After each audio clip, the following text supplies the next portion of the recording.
ऋग्वेद का शाखा विस्तार। ऐसी प्रसिद्धि है कि महर्षि वेद व्यास ने यज्ञीय अनुष्ठानों की सविधि संपन्नता के लिए अर्थात ऋत्विजों के उपयोगार्थ वेदों का 4 प्रकार से वर्गीकरण किया। साथ ही वेदाध्ययन की यह परंपरा निरंतर प्रबद्धमान रहे, इसीलिए सर्वप्रथम उसे अपने 4 पटु शिष्यों को पढ़ाया। वे शिष्य थे पैल, कवि, जैमिनी, वैशंपायन तथा दारुण मुनि सुमंतु। इन्हें क्रमशः ऋग्वेद, सामवेद, यजुर्वेद और अथर्ववेद पढ़ाया। इन चारों मुनियों ने अपने अपने शिष्यों प्रशिष्यों तक यह परंपरा विस्तारित की। यह विस्तार प्रक्रिया ही शाखाएं बन गई।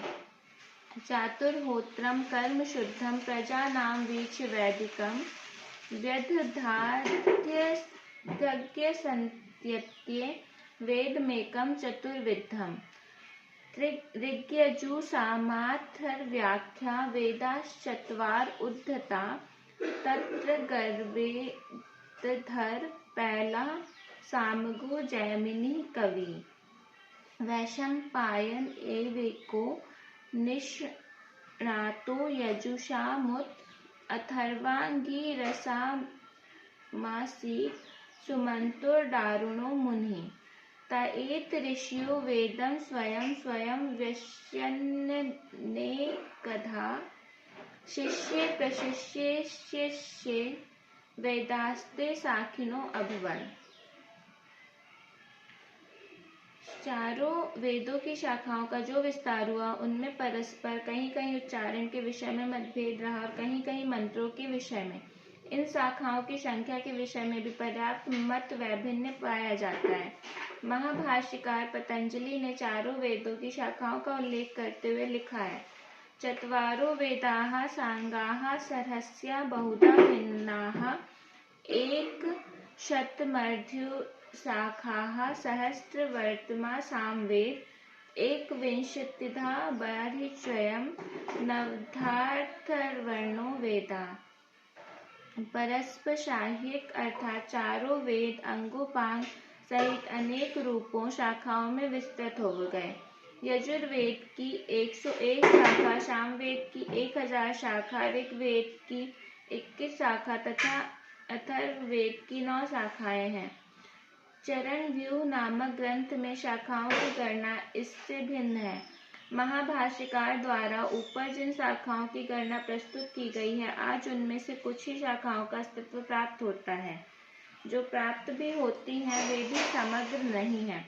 समग्र शाखा वह मानी जाती है जिसकी अपनी संहिता, ब्राह्मण, आरण्यक, उपनिषद, श्रौत तथा गृह सूत्र हो। परंतु वर्तमान में उपलब्ध शाखाओं में से कोई भी इन सब सामग्रियों से युक्त नहीं है। किसी की संहिता है तो किसी का ब्राह्मण, किसी शाखा का श्रौत सूत्र है तो किसी का गृह सूत्र। ऋग्वेद की जिन 21 शाखाओं का ऊपर उल्लेख हुआ, चरणव्यूह नामक ग्रंथानुसार उसमें 5 ही प्रमुख हैं। पहला शाकल, दूसरा वाष्कल, तीसरा अश्वलायन, चौथा शंखायन और 5वां मांडुकायन। इन्हें चरण भी कहा जाता है। पहला शाकल शाखा। ऋग्वेद की वर्तमान प्रचलित संहिता शाकल शाखा की ही संहिता मानी जाती है। ऐसी मान्यता है कि शाकल ऋषि ने ही सर्वप्रथम ऋक् संहिता को सूक्तों और मंडलों में विभक्त किया। इस संदर्भ में ऋक् प्रातिशाख्य द्रष्टव्य है।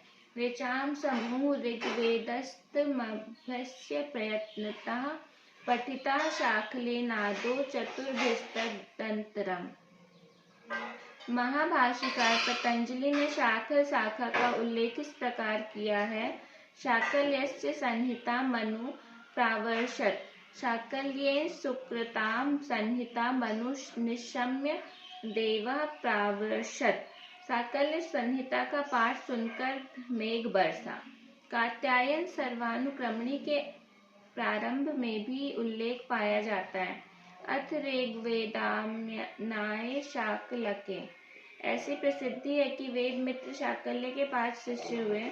उन्होंने भी इस शाखा को उपब्रह्मित किया, जो आगे चलकर उन्हीं के नाम पर मुद्गल, गालव, शालीय, वात्स्य और शैशिल नाम से शाखाएं प्रसिद्ध हुई।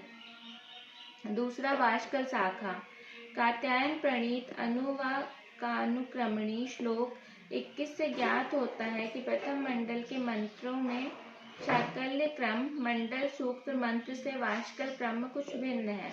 वर्तमान में इस शाखा की कोई भी संहिता उपलब्ध न होने से इसके संदर्भ में कुछ अधिक नहीं कहा जा सकता। थोड़ी बहुत जानकारी आचार्य महीदास ऐतरेय कृत चरण व्यूह नामक ग्रंथ के परिशिष्ट से प्राप्त होती है। ऐसी प्रसिद्धि है कि वास्कल ने 4 संहिताएं बनाकर अपने 4 शिष्यों को पढ़ाई। बौद्धम तु प्रथमा शाखाम द्वितीयामग्निमाठरम पराशरम तृतीया तु जातुकर्ण्यमथापराम।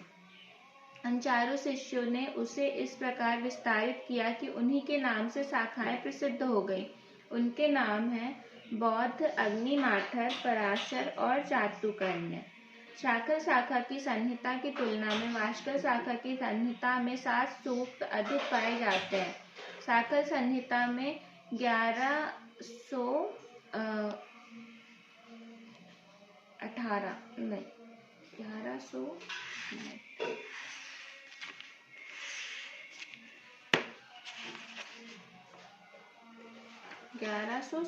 सूक्त हैं, जबकि वाष्कल में 1125 सूक्त। इन 8 सूक्तों में एक तो संज्ञान सूक्त है, शेष 7 सूक्त बालखिल्य सूक्तों में से है। एतत् सहस्त्रम 10 शब्द चैवाष्टावतो वास्कलके अधिकानि तान् पारणे शाकले सैशिरीय वदन्ति शिष्टानाखिलेषु विप्राः। अनु 36। इतना अवश्य है कि शाकल की अनु 63। इतना अवश्य है कि शाकल की तुलना में वास्कल संहिता का क्रम अवस्थित है और इसी कारण वैदिकों के बीच अस्त व्यस्तता के लिए वास्कल संज्ञा प्रचलित हो गई है।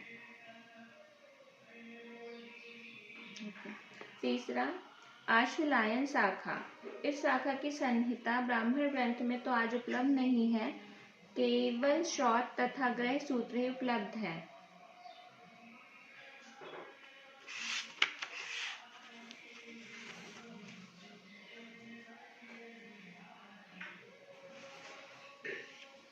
सत्रहवीं शताब्दी तक इस शाखा के अन्य ग्रंथ उपलब्ध थे, तभी तो कविंदाचार्य 17वीं शताब्दी ने अपनी सूची में उनका उल्लेख किया था।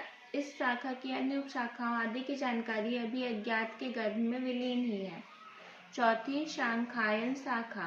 प्रायः लोगों की मान्यता है कि शांखायन तथा कौशितकी शाखा एक ही है, परंतु विशेष अध्ययन से ज्ञात होता है कि दोनों अलग अलग हैं।